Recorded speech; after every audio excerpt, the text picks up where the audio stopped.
All right. Hey guys. Sorry the last video was so long. And sorry I talked so fast. I was trying to get through it all without it being crazy long. But I'm going to do one more video for you. This one will be shorter about the New England colonies. Okay. So I have my screen pulled up for you. You should be able to see this. Let me check here. Yes. So I'm presenting my screen. Okay. So you should be able to see this. And let's go through the New England colonies. And after the video, there'll be a short Google Forms for you to answer, just like with the last video as an assignment, okay?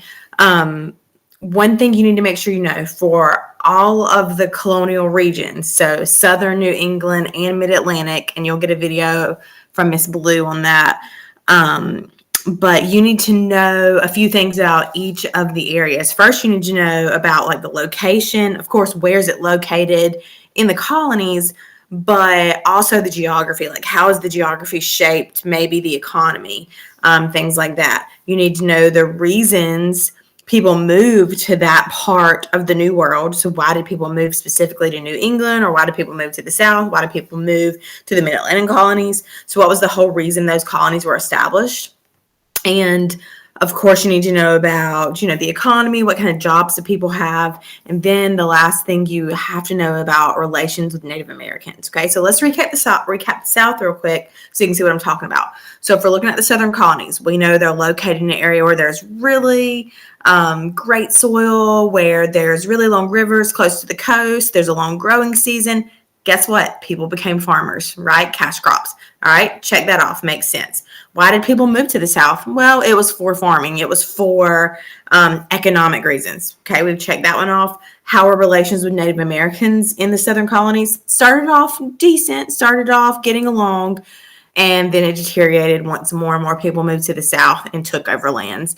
And we saw that with Bacon's Rebellion. Okay, so we'll do that for all of them, for all the regions. So now let's talk about the New England colonies. So let's go through those same standards. So the geography of the New England colonies. So when we're talking about New England, we're talking about northeastern United States, okay? Northeastern of the colonies at this time, of course. So geography, pretty much opposite from the South. We're going to have really thin soil. We've got really rocky soil, not good for growing crops. So farming is going to be pretty difficult. The climate's not great for growing crops. There's going to be a really short growing season because it's so cold. It snows, right? So clearly the economy is not going to be based on farming like the Southern colonies were. Well, one thing that New England does have going for it are all the plentiful forests. There are tons of forests in New England during this time period. And remember when we talked about mercantilism and we talked about those navigation acts and how everything shipped to and from the colonies had to be on English ships? Well, this is where a lot of the ships are going to be built, right here in New England. So the geography leads the people in New England to really be able to build this thriving shipbuilding industry. So really, New England also has a ton of great ports too. Think of Boston, right? Boston Port, for example. And they're going to be known as the merchants of the colonies. So in the South, we've got the farmers of the colonies. In New England, we've got the shipbuilders of the colonies and the merchants of the colonies, where a lot of these ships are going in and out, okay? Now, speaking of the economy, what are people doing for jobs? We already talked about with the shipbuilding, with the merchants, but also because if you look at this map right here, these colonies aren't extremely deep, but they're really close to the ocean. We're going to see a lot of things in the economy based on being by the ocean. So lots of fishing, lots of whaling. So yes, fishing for whales basically. And then of course, a lot of commercial trade, the merchants, right? Coming in and out of those harbors. So just like Charleston in the South was such an important harbor for the South, Boston Harbor is going to be the important harbor for New England. Okay. So let's talk about why these colonies were developed. So we know about the geography, we know about the economy. Now let's talk about why people moved to New England. Well, it's going to be very different from the South. In the South, people moved for economic reasons, except for Maryland. Remember that. But in New England, it was all like a religious outpost, basically. People were moving from England to the Northeast because they felt like they were being persecuted. Okay, so let's talk a little bit about that. In England, we have what we call the Anglican religion, or also known as the Church of England. It's a Protestant religion. So when you're looking at Christianity, you really have two divisions. You've got Catholicism and you've got Protestantism. So Catholicism, we've got the Pope, right? People follow with the Pope. With Protestantism, basically any other Christian denomination that is not Catholic is considered Protestant. One of those denominations is the Anglican Church. Like in America, we have Baptist, we have Methodist, right? All those are Protestants. Well, in England, there's something called the Anglicans, okay? So in the Anglican Church, there were people within the church who thought, we are different than the Catholic Church, but we're not acting like it. They were known as Puritans, and they were known as Puritans because that's exactly what they wanted to do. They wanted to purify the church. They thought, hey, the Anglican Church looks too much like the Catholic Church. We're following too many Catholic traditions, confession, different types of payments, just things that the Anglicans didn't want to do.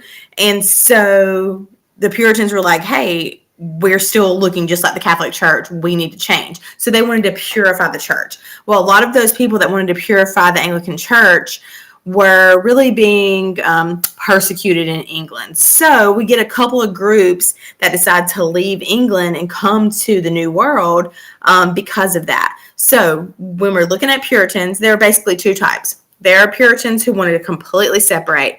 They were like, you know what? We can't even purify the Anglican Church anymore. We just need to completely separate and create our own Puritan church. They are known as Pilgrims. I know we've all heard of Pilgrims at Thanksgiving, right? Now, the other group of Puritans are called non-separatist Puritans, and they didn't want to separate. They really just wanted to, hey, let's fix the church and all get along, right? But unfortunately for them, that's not going to work. They're going to end up moving to the New World as well. So separatist Puritans, we're going to call Pilgrims. They're the ones who wanted a completely new church. And then non-separatist Puritans, we're just going to call them Puritans, okay? So you can see where this is going. Clearly, most of the colonies that are in this New England area are going to be because Puritans moved here and developed these colonies, okay? Now, let's talk about those Pilgrims first, okay? So those separatist Puritans who wanted to completely separate from the church, they are going to establish what we call Plymouth Colony. You've probably heard of Plymouth Rock, okay? It's where Massachusetts is today. Eventually, it's going to become Massachusetts, but right now it's called Plymouth Rock. Okay, or Plymouth Colony. So basically, these Pilgrims want to completely separate from the Anglican Church. So they've got to find a way, how can we convince the king to get us a charter to a colony, or at least to let us leave England and move to the colonies? And so Puritans were pretty wealthy back in England. So they have this company. Remember when we talked about joint stock companies with Virginia? Well, there's another one. It's called the London Company of Plymouth, England. And they actually purchase majority stock in this company. So now the Puritans own the company, and they're like, hey, let's move our headquarters to Plymouth, Massachusetts, right? Massachusetts didn't exist yet, but they're wanting to move the headquarters to the New World. This is their guise for, hey, we're going on a business trip. We're moving to the New World for business. In reality, they just need to convince the king to let them go so they could start their own church in the New World. Okay, so that's how it all happens. Well, we get these Pilgrims, about 100 Pilgrims set sail on the Mayflower. I know we've all heard of the Mayflower, right? 1620, set sail on the Mayflower, and they're actually heading for Virginia. So they're not even trying to head to New England. They're wanting to go to Virginia, a place that already existed, right? And they're hoping they can make it there, new life there. Well, unfortunately for them, or maybe fortunately, they hit a storm and they get blown off course. 100 to 200 miles north of Virginia is where they land. And instead of rerouting and trying to find Virginia, they decide, hey, let's just stay here and establish our own colony. And that's where we get Plymouth, the Plymouth Colony, okay? Now, what's really important about Mayflower is you need to know about the Mayflower Compact, okay? So the Mayflower Compact was this pledge that all the colonists signed before they even stepped foot off of the Mayflower onto the New World. And basically it was this pledge that, hey, we're going to have self-government. We are going to govern ourselves, and we're going to do it through majority rule. So majority rule, this idea that, we're going to have a voting system, and we're going to take into people's votes into account, and majority wins. Okay. So Mayflower Compact is very important for us because we kind of see a lot of our government today, and whenever America becomes its own nation, kind of modeled after that. So make sure you know about the Mayflower Compact. Okay. So that's the Pilgrims. They established Plymouth Colony. Okay. So you can see here is a picture of where Plymouth Colony is. So right here above it, in a moment, we're going to talk about Massachusetts Bay. Eventually this whole area will just become Massachusetts Colony. We'll talk about that in a bit. Okay. So now let's talk about the other Puritans, the non-separatist Puritans, and how they established Massachusetts Bay Colony. So we've got about 1,000 non-separatist Puritans who decide, hey, we need to go to the New World too. This is about 10 years later after Plymouth. So Plymouth was 1620. Massachusetts Bay Colony gets developed in 1630. So 1,000 non-separate Puritans finally decide we're leaving and we're headed to the New World as well. And they set sail, and where they land is pretty much where Boston is today. So they start their own colony that we call Massachusetts Bay Colony. Okay. Now, there's another John that you need to know. If you remember back in the Southern colonies, we talked about John Smith and John Rolfe. We'll add another John. We're going to talk about a guy named John Winthrop. You need to know him. Okay. He's basically this Puritan minister. And he is, sorry, my dog sneezed, if you heard that. He is this guy who's a natural leader. So he's kind of the leader of these Puritans as they're coming over to Boston, to Massachusetts Bay Colony. And whenever they set sail, he gives this famous speech called A City on a Hill. You may read it if you're taking American literature or something. Okay. And basically, John Winthrop says in this speech, hey, the world is watching us, whether we succeed and are, profitable and successful and we flourish, or whether we're a huge failure, the eyes of the world are on us, right? And so we've got to do a couple things to make sure that when we succeed, everyone knows it's because we obeyed God, basically, okay? And so basically with this City on a Hill speech, John Winthrop says two things. Number one, we've got to work hard. Puritans are going to be challenged to work as hard as possible to make sure that not only does their Massachusetts Bay Colony survive, that it thrives so the world can see, hey, look at that work ethic, right? They worked hard enough. They followed God's laws. They followed God's rules. And look at what's happened to them. They're thriving.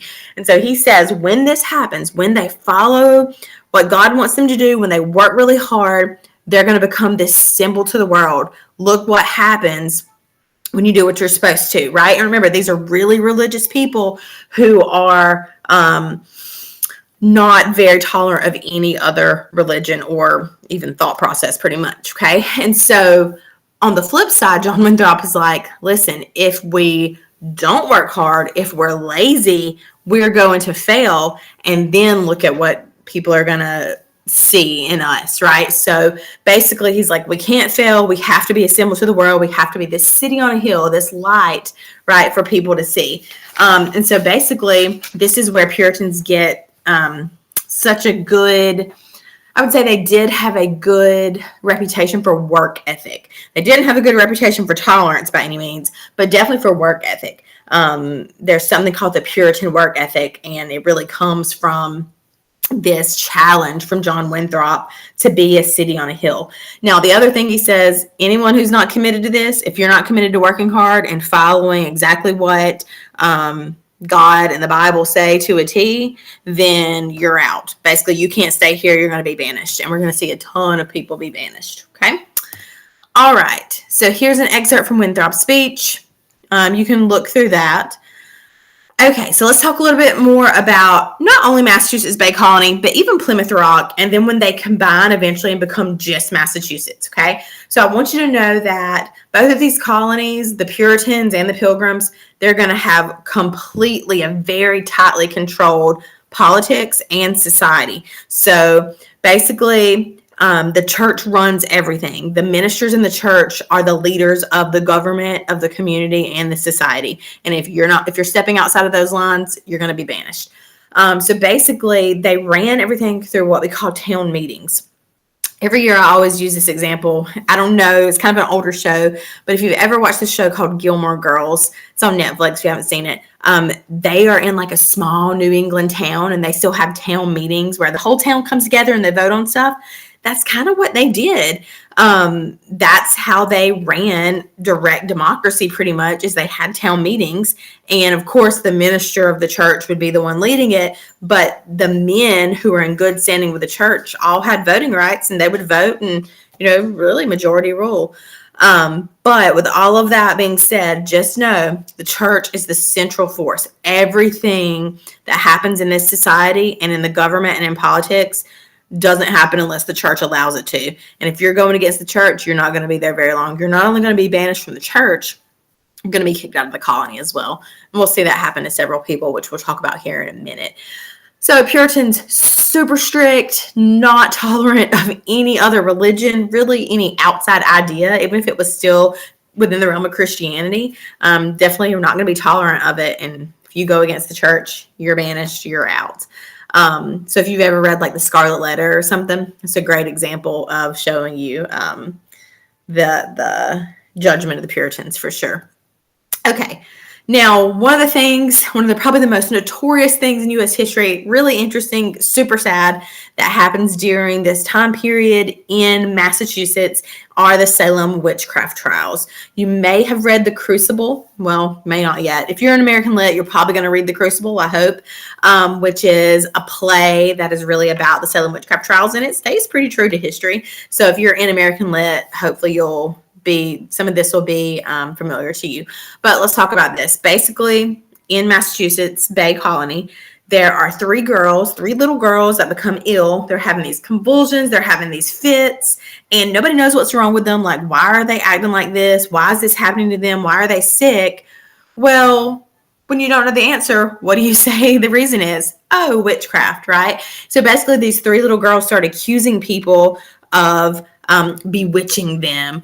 And really they accuse people who are like outcasts of society. So older ladies, people who are like servants or who are slaves. So in The Crucible, you'll hear like Tituba, for example, just a real person, a slave who was accused of witchcraft, for example. Basically anyone who's ostracized in society could easily have been accused of witchcraft. Well, the thing is, it doesn't just stop with these three little girls. All of a sudden, more and more people start having these convulsions and having these fits, and it becomes mass hysteria. Over 150 people in Massachusetts get accused of witchcraft. Not all women, some men as well, but it's mass hysteria for sure. Accusing people with no evidence, right? Out of the 150 people that were accused, lots of accusations, 29 of them do get convicted of witchcraft. I mean, I really don't know how they were proven being witches, but whatever. They are convicted. 19 are going to be hanged, and 6 others would die in prison. So I don't want you to think of this as like mass hysteria, everybody dies. That's not the case. A lot of people get convicted. 29 convicted. A lot of people were accused, but 19 are actually going to be hanged, and then 6 would die in prison. So keep that in mind, okay? Now, what are the causes of this? How can a whole society just all of a sudden be like, yeah, this sounds right? Witches, right? Witches are definitely causing all this. To us, it seems crazy, right? But here's the thing. Historians have researched this, and they've come up with a few causes, right? Number one, extreme religious faith. The Puritans are not just like your normal people who believe in God.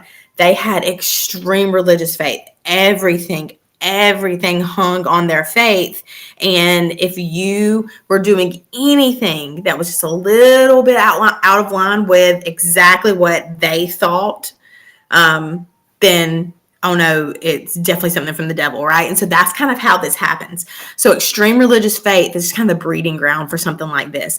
I'm not saying that people who have a lot of faith today, that's not what I mean at all. I'm just talking about historically, okay? Now, another big deal the population is growing. More and more people are starting to move into this area. And so historians look at this and say, hey, there's a lot of stress going on here. The towns are growing. There's more and more people. That can kind of feed into this hysteria. Another cause, the Native American relationships were starting to deteriorate drastically. Prior to this, they had okay relationships with the Native Americans. They kind of relied on the Native Americans for a few things. But as more people move in, they start taking Native American lands. We're going to see a lot more violence. So when all of this is happening, what's an easy scapegoat? Hey, maybe the Native Americans practice witchcraft or something. Obviously, that's not Puritanism, right? That's what the Puritans would think. And so that kind of feeds into this. And then finally, the last one, and probably I would say this one was probably the most important cause of the Salem witchcraft trials, is the fact that women in society, women and children, but especially women and little girls, had no way to participate in society. They were not voting members in the town meetings. They could not be leadership in the government or leadership in the church. Women were basically seen as evil, to be honest with you. They were to be seen and not heard, and women themselves were seen as someone who could, I guess, tempt men into things that they shouldn't be doing. And, just honestly, women were seen as evil. And in a society with that extreme religious faith and where women have no opportunities to participate, if all of a sudden I'm a little girl and I can say, so-and-so's a witch, she did this to me, and now people listen to me, why not, right? This gave women and girls who were the accusers power, sadly. So it's just a very interesting part of history. It's very sad. If you ever have a chance to visit Massachusetts, visit Boston, they actually have a really good tour that you should go on dealing with the Salem witchcraft trials. I've got a few videos for you to watch here, so definitely take time to watch them. It does a really great job of explaining it. I think one of the videos does show someone get hanged, I think the history video, so, pre-warning on that. Then there is a clip from The Simpsons as well, which is pretty funny if you've ever watched The Simpsons, that are about the Salem witchcraft trials. So definitely make sure you watch that, okay? Now, speaking of Native Americans, we just talked about Native Americans. Another thing you need to know when it comes to the Massachusetts area is we're going to have a war between the colonists and the Native Americans of the area, okay? So remember what I told you, pretty much not only in New England but in the South, relationships with Native Americans started out okay. They had some diplomacy, they had some trade, but eventually as more and more people moved into the New England area, they're taking over Native American lands, and this is going to cause a lot of tension and lead to a lot of violence, okay? So this is what happens. So basically, there's a guy named Metacom, that's his name. He was known as King Philip as well, and basically as more and more people moved and encroached on Native American lands in New England, especially in Massachusetts, the Native Americans are going to start fighting back. And so they have this really bloody conflict between several different Native American tribes and the Puritans, that is known as King Philip's War. I think there was actually a Native American tribe who fought on the side of the Puritans, though. If you watch the video that's linked here, it'll tell you. I can't quite remember their name. But of course, that's going to cause some issue among the Native American tribes. But basically, because so much land is being taken away from the Native Americans and they're not being paid for it, and there are lots of Native Americans who are actually converting to Christianity and are like moving into town and stuff in Massachusetts, because of course the Puritans saw the Native Americans as, someone who needed to be saved for sure. This puts a lot of pressure on the Native Americans to do something about it. And so then we see this violence called King Philip's War. Lots of death on both sides. Lots of Puritans die. Lots of Native Americans die. But just like with the conflicts in the South, this is going to be worse for the Native Americans than it is for the Puritans. Basically, almost all the Native Americans end up leaving the region. A lot of them flee to Canada. And it's just a huge loss for Native Americans, unfortunately. So make sure you watch that. Hopefully Miss Stubbs gave you a graphic organizer that compared Bacon's Rebellion to King Philip's War. So Bacon's Rebellion is our example of Native American conflict in the southern colonies. King Philip's War is our example of Native American conflict in the New England colonies. So make sure you read that, watch the videos I have here for you in the slides, and then complete that graphic organizer. Okay, you don't have to do anything with this, but make sure you do that assignment that I left you. Okay, now let's talk about a few more New England colonies. So we've talked about Plymouth, we've talked about Massachusetts Bay. Eventually they all become one into Massachusetts. But we've got a couple more that we need to learn about here. All right, we've got Rhode Island. I'll make sure my video is still good. Okay.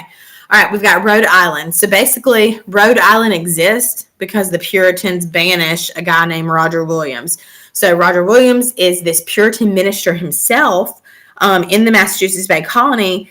And he actually starts teaching that, the church shouldn't be trying to, excuse me, the church shouldn't be trying to control everyone's individual conscience, right? Like, sure, they offer guidance, they preach sermons, they want to show you how to live, but the church can't control your individual thoughts. Of course, the church thought they could, and this was a huge no-no. The fact that he said this is going to get him banished immediately.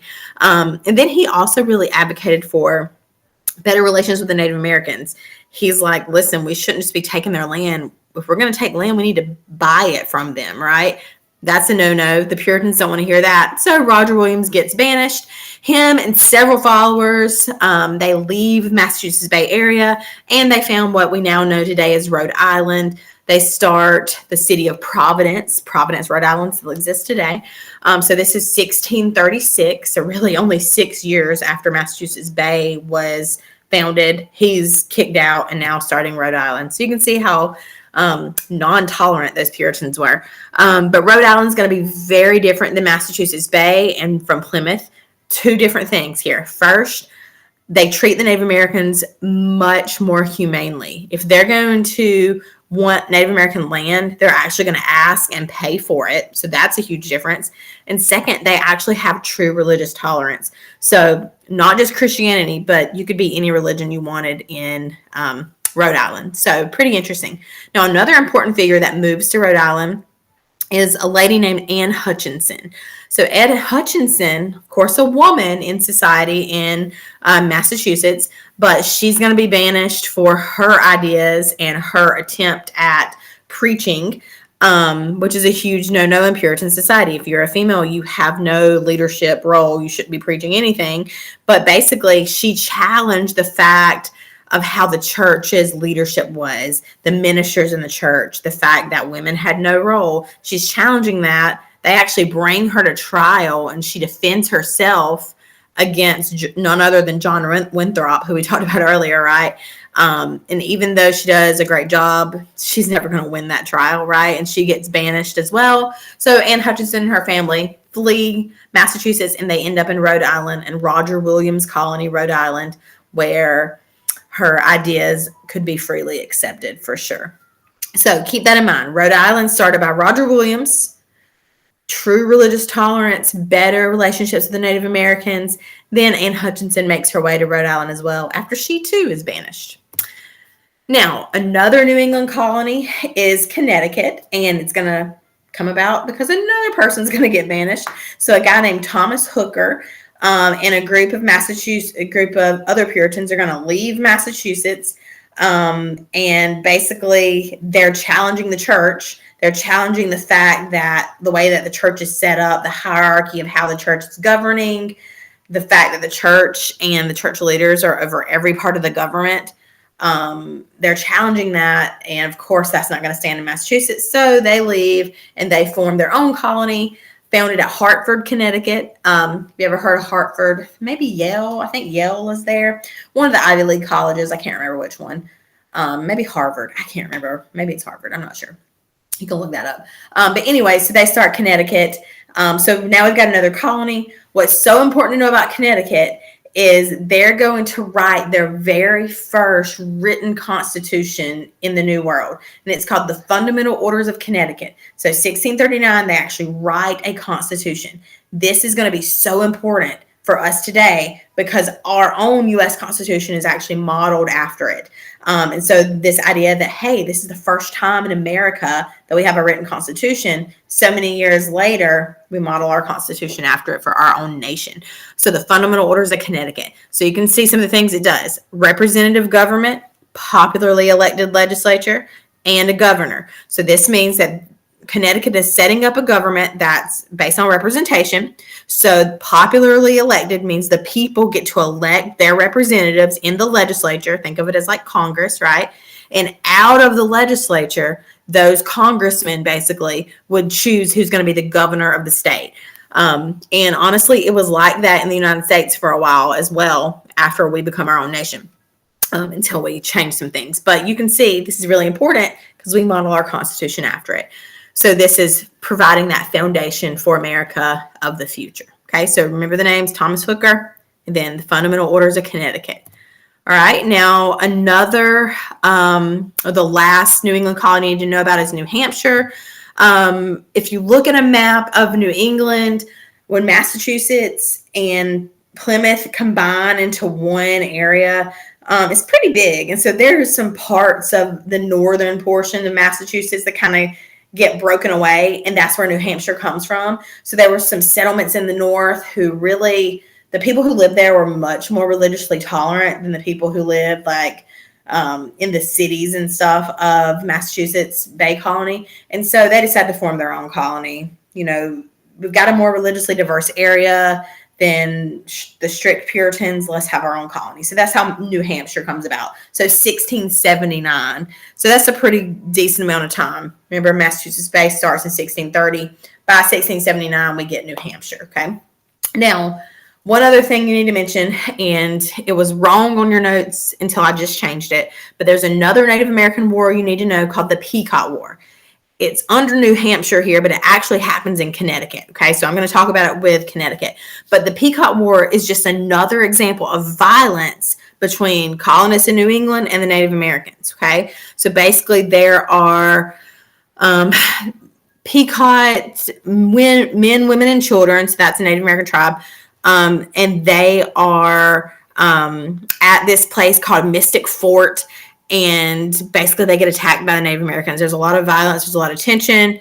They get attacked by the colonists. So the colonists come to Mystic Fort, Connecticut, and they attack. And over 400 Pequot are going to die in this attack. Not just Native American men, but women and children as well. So clearly the violence between the colonists and Native Americans is still pretty great. Okay. All right. And then at this point, you should be able to do quick check number 3 for New England. Miss Stubbs should have given you the New England graphic organizer where you have a reading on the front and then on the back you had to do some drawing and answer some questions about the New England colonies. If you have any questions, definitely let me know. Okay. Again, I'm so sorry if there's been, some confusion. But when you're done watching this video, go ahead and access the Google Forms that I have for you along with this video and answer those questions just as an assignment. And just make sure if you have any questions, let me know. Okay. And be on the lookout for 2 videos Miss Ballou is going to post. One about the Mid-Atlantic colonies, and then she's going to post just a teaching that she's going to do with her own U.S. history class, just finishing up the rest of Unit 1. Okay? All right. Bye, guys.